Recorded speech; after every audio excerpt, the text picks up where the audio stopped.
You're listening to Bigfoot Society, and I'm Jeremiah Byron. Tonight's account comes from an individual that had a harrowing experience in a Geo Tracker on an Oregon logging road. So stay tuned to see what happened when they looked over and saw something right beside them in the woods. Stay with us. All right, Bigfoot Society, we've got the privilege of talking to Darren today. Darren's an individual I got connected to in the YouTube comments over on the YouTube channel. He shared about an interesting experience that happened to him out there in Oregon. Asked him to reach out to me, and here we are. So welcome to the show, Darren. How's it going today, sir? Doing pretty good. Good to hear. Good to hear. We were just talking about, it sounds like it's pretty nice out there weather-wise. We are burning up here in Iowa due to the corn. Maybe some people get that. Maybe they don't, but I think we're in fall. I think we're in perpetual spring here. Yeah, absolutely. And hopefully, it looks like they're starting to get that cram fire under control. That's pretty wild stuff for you guys out there in east of the Cascades. But Darren, I'm going to say, feel free to take us back to when this experience happened to you, and you're welcome to walk us through it.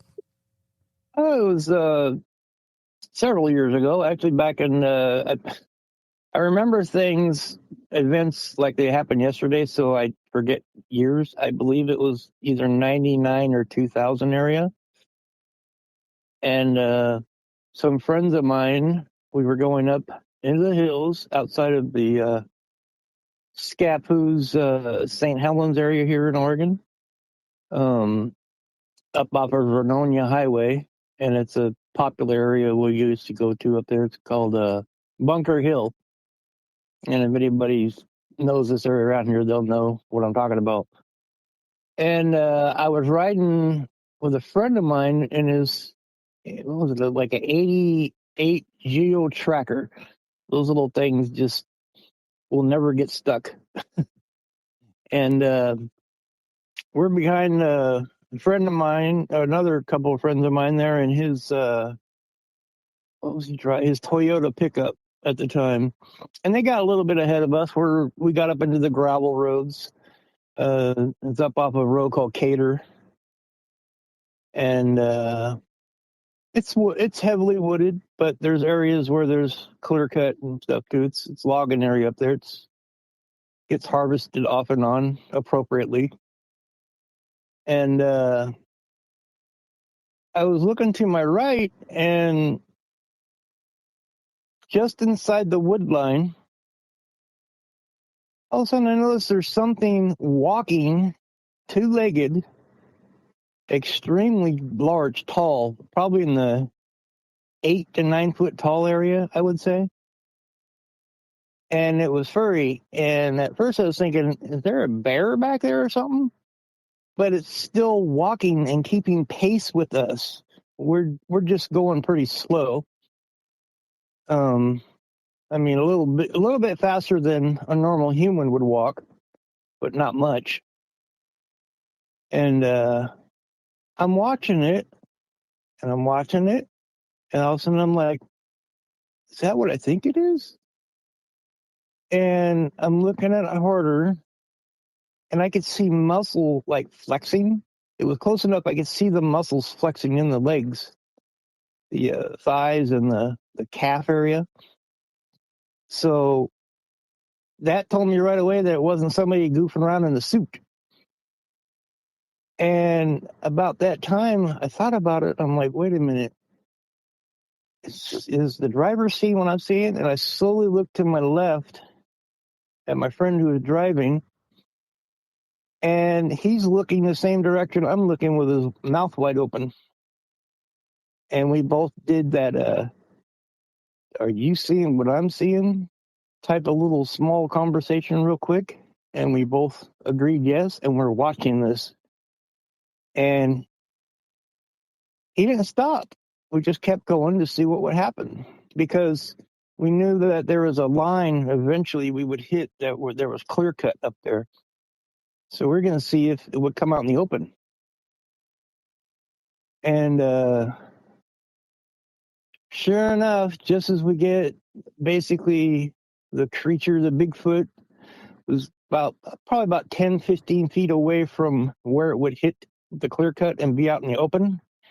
It turned to its right and veered off and just melted away into the woods. And that's when we stopped. And we just sat there. We must have sat in that one spot for about a good 5-10 minutes, just looking at each other and doing what the heck did we just, speechless at some points. And we just sat there for a while, and then eventually we collected ourselves and agreed that we saw what we saw. We know what we saw. It was definitely a Bigfoot. And so we just kept going and caught up with our friends, and we said something to them about it, and they laughed at us, of course, because they didn't see it. They were probably a half mile ahead of us. But anyway, that's about it. That's about the gist of the whole thing. Not very big, not very long, but still big. It's just to me. It's huge. It's such a fascinating account and an interesting time period too. So I'm just gonna ask questions based on what I heard. So it sounds like that your viewpoint of it was kind of the side profile as it's walking alongside with the vehicle. Is that right?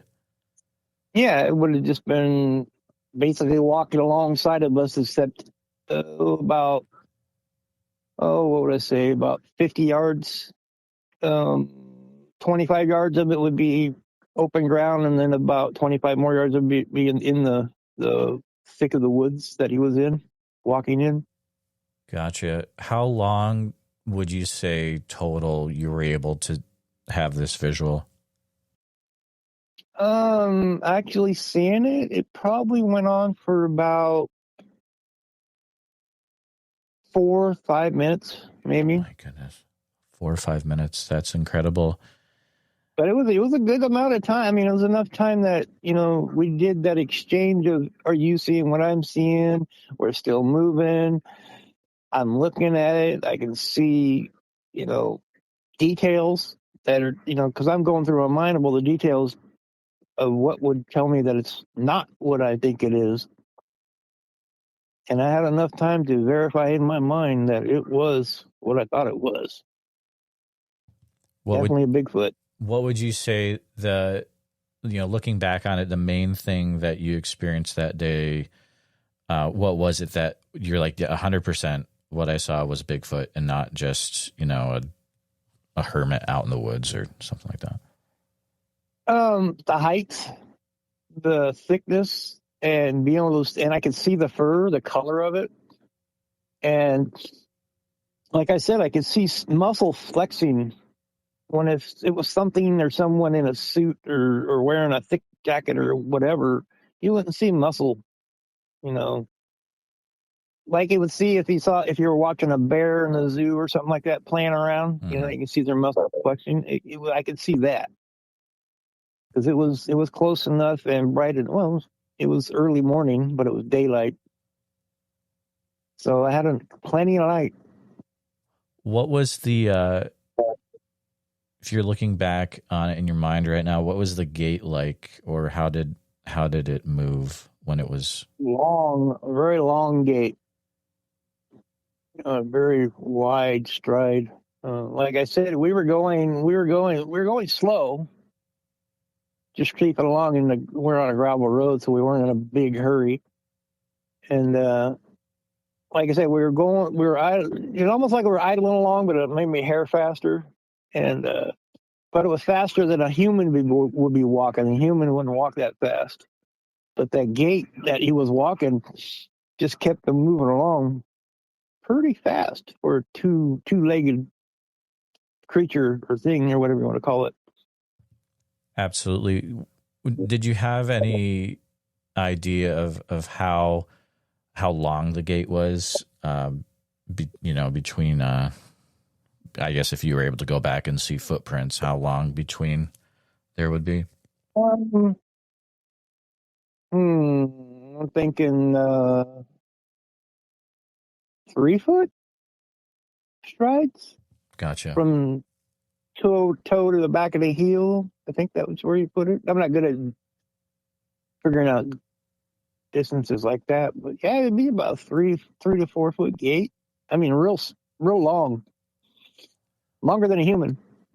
When it was, I'm going to think how to ask this for a minute. Was there anything that you remembered about how it was putting its feet down as it walked? Just a solid foot plant. It had purpose. It had but it was very sure about itself. It knew what it was doing, knew where it was going. It wasn't hesitating or would step over small logs and limbs and stuff like that. But yeah, it belonged where he was walking. He knew where he was, and he just knew what he was getting, and he was doing what he was doing. I was surprised he never looked at us. That's what I was waiting for. But he just kept cooking right along. But it was enough that he knew that he didn't want to come out in the open. In that Clearcut. Absolutely. Based on what you saw of the way that it was walking forward, if you were able to go back and look at the orientation of the tracks, how do you think those tracks would look like? Well, it's hard to say. What you mean if I was to go back and track him and look at the prints if they're there? Yeah, I mean, sometimes you look at, let's say, you look at some tracks and the feet are next to each other. Sometimes they're in a straight line. It'd be a straight line, and like a human would walk, straight line and side by side at one point in your gait, your stride. Gotcha. Did you notice anything about the length of the arms or the hands as you were watching it? Arms are longer than a human's. Long. Hands went down to about just below what would be the knee, and really swung those arms too. Definitely uses them for balance or locomotion, stride, and everything, because those arms were swinging. And there wasn't they weren't loose. Like if someone was in a suit or whatever, or something that was too big on them, Yeah, it had absolutely. Anyway, you mentioned a few times that that was furry. Did you notice any details about how if it was long fur or the color of the fur, anything like that? It kept going through patches of where the light was hitting it, and it was backlit because the sun had just come up, and I would have been looking at an easterly direction, so it was brighter on the other side of it. Well, when it did get into areas where sun would come on it, so I could see the fur, it looked like it was brown, really dark brown, dark brown, almost black, and fairly long, like the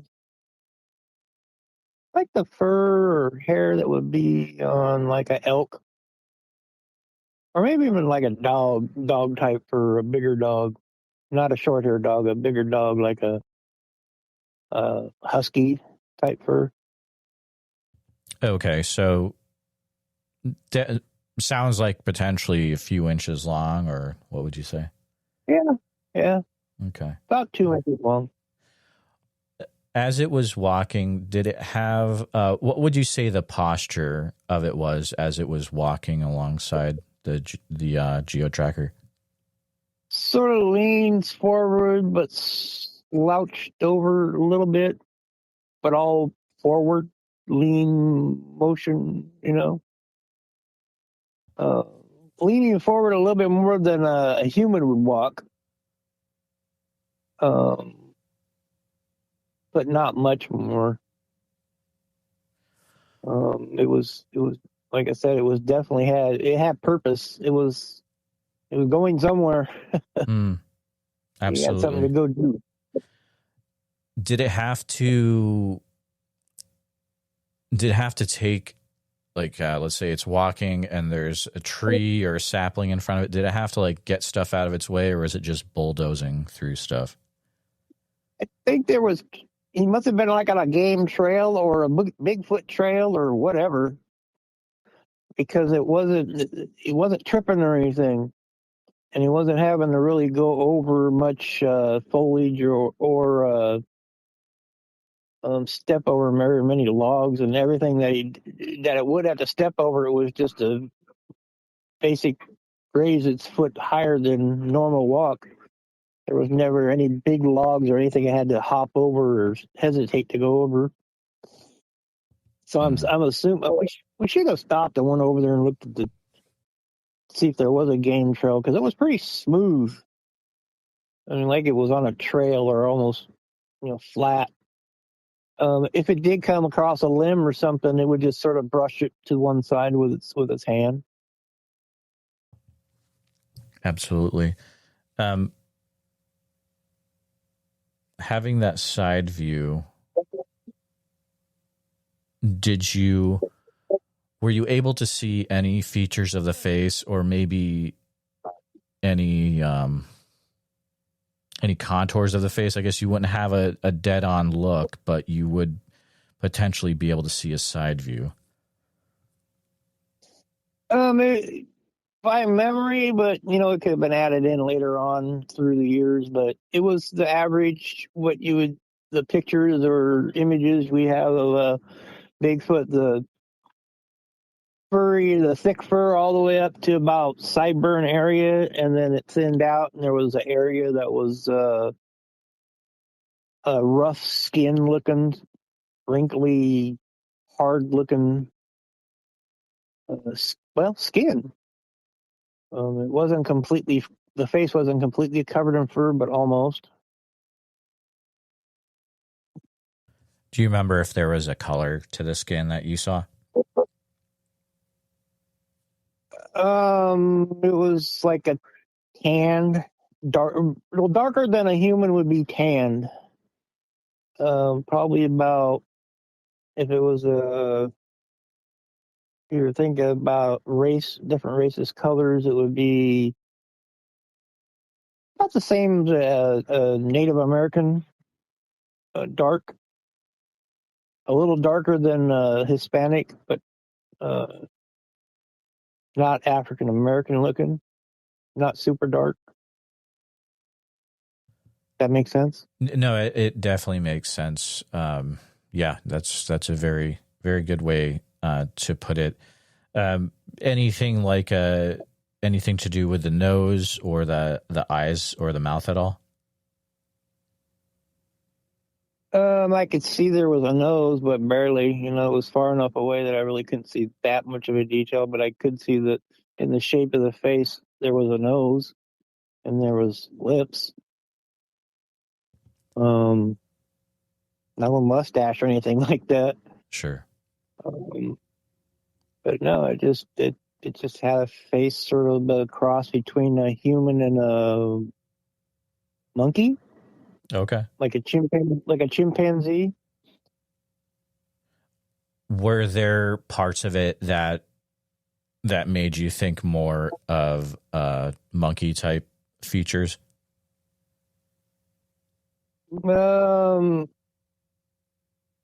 Yeah. I mean, I definitely knew it wasn't a human face I was seeing. It was definitely some kind of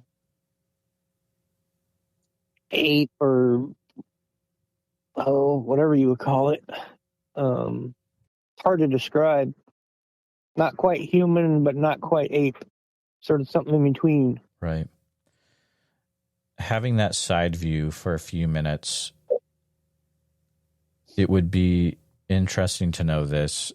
Did you notice if it had an ear at all, or anything that could be like an opening for an ear? No, I think that's pretty much well covered by fur. Okay.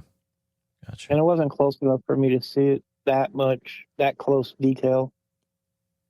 Absolutely. Did you get any feeling as to if it was a male or a female at all?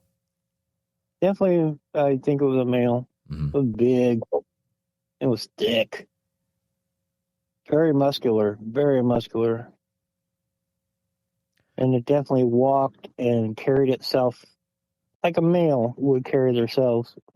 You know how you can tell the difference between a male of any species if it's walking or galloping or trotting just by their gait and the way they carry themselves. Sure.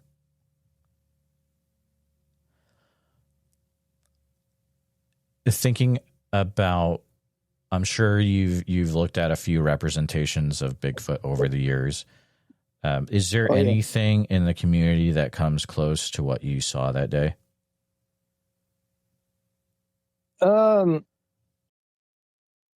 Yeah, I do definitely, when I see pictures and depictions of them, I critique them more because of what I saw, and I can always say that's like, oh, that's fake. I can pick a fake out really, really quick. And the only one that ever come close to it is, have you ever seen the video and our pictures of that face that's like looking straight at the camera? And you almost don't see it until it moves its eyes. I can't remember the name of the guy that supposedly took these videos and pictures. Is he from Canada? Yeah, he's somewhere up here. He's either watching it or Canada. The guy's from. Is it Todd Standing? That sounds familiar. Yeah. Okay. It sounds like you are describing one of his more famous videos. If someone has another one, put it in the comments. I might be thinking of something I shouldn't be, but just throw it in the comments if you have any other ideas of what he could be talking about. That name sounds very familiar. Yeah. That is extremely interesting. Also, another way to ask that question is, are there things that we usually, the community will put in drawings or etc. a Bigfoot, and you're like, I've seen it. You guys are getting it wrong. It's hard to say exactly, but there's just so many small details. Like I said, if I see one, one that's supposedly walking away or walking, I can tell you which ones are fake and which ones aren't. And there's very few, very, very, very, very few ones that I would tell you that are real. I mean, almost everyone I see is I just go, that's not real. That's not real. And my friend that was with me, when we're together and we watch things and see things on TVs or movies or whatever, we both do it at the same time. Oh, that's fake as heck. We can pick them out pretty good. Yeah, I was actually going to ask you that. Are there conversations that still happen with you and this friend where you talk about what you saw that day? Oh yeah. To this day, we'll be doing things and stuff, and something they will just come up and they'll just say, "Yeah, we saw Bigfoot. Remember that?" Oh yeah. And we just start talking about it like it just happened, and just reassuring each other that we did see what we saw and that we're not crazy. Immediately after you had that sighting, were you affected emotionally in any way? Were the next 2 days hard in any way, or how? What was the emotional journey like that after you had that sighting? Oh, it was actually it's like a version of relief. Going, yep, they're real. Yeah, I knew it. I knew it because I always believed. And at the time, my mom was still with us, and I was staying with her at the time. And she always wanted to see an alien and believed in Bigfoot. But then I always wanted to see one. And when I got home, I told her all about it, and she was just ecstatic. And I just reassured her, yep, they are real. Because both me and Ernie seen it. And yeah, it emotionally, it's like I said, it's like almost relief. It's like, Mm. yeah, yep, for sure. Wow, that that is that's a really interesting um, observation for sure. How has it affected the rest of your life, knowing that you've actually seen one? Is it something where you really got into Bigfoot after that, or you kind of like, it is what it is? Yeah, well, yeah, it gave me a familiarity with the big. It almost gives me a feeling of kinship with it now. I feel like it was a gift that it gave me to let me see it, and yeah, it's just I call him the big guy now, or names like that because I'm sort of familiar with it, almost like I know it now instead of just talking about that thing that everybody thinks might be real. Absolutely. Would you ever want to have another sighting of what you saw that day, or was that one time enough for you? Oh no, I'd love to see. There's been times that I've gone back up in the same area, and then I do a bit of camping with my oldest son and his family up in the Mount Hood area, and we're always on the lookout for some. Hasn't happened yet, um, but I wish it would. But I don't think it's going to happen. It sounds like you're ready just in case it does. And Darren, what a fascinating account. As you said, just a few minutes, but the things you were able to see in those few minutes is just so cool that you're able to share those in on the show today. And just I want to say thank you Mm-hmm. so much for coming on to chat for a little bit. Oh And I yeah, want to make sure that you were able to share everything that you had wanted to share today, Darren. oh yeah. That's about it. Only thing I think I'd ever want to witness or see or hear in a Bigfoot is to hear some vocalization from some. I do want to hear that because those one tapes that they have, the Sierra Nevada tapes, of those guys that are up in that camp and they're supposedly right outside the thing they had built. Oh yeah. Um, Yep, the Sierra that sounds. vocalization, that vocalization sounds real to me because it almost sounds like they're talking almost like a Native American dialect. Mm. And Mm. I've never heard anybody say that about it. And I keep every time I hear that recording, I hear some kind of Native American language that's close to Native American. It's like that's what I'd like to hear is that. But I don't think it's ever going to happen.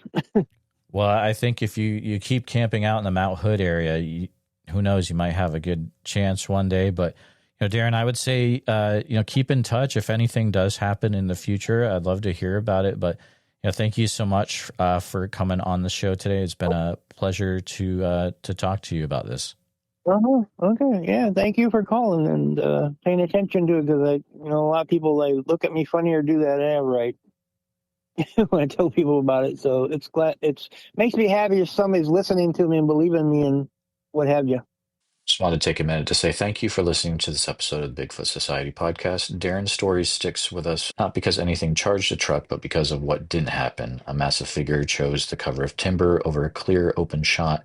In that decision, it left two guys with a lifetime of questions. Huge thanks to Darren for reliving that morning near the St. Helens timberlands and for trusting us with a sighting that still reshapes how he sees the woods and the big guy who lives there. If you enjoyed this conversation, please subscribe to the channel on YouTube, ring the bell so you don't miss any new episodes, and share this one with a friend who's into Sasquatch, the Pacific Northwest, or just a good mystery out in the trees.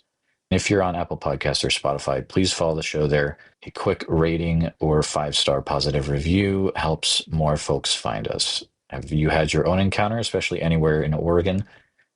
Would love to hear about it. Please email me directly at bigfootsociety@gmail.com. And thanks again for being part of the Bigfoot Society. Until next time, keep your eyes on the tree line, trust what you see, and never stop asking what else might be out there, and see you in the woods.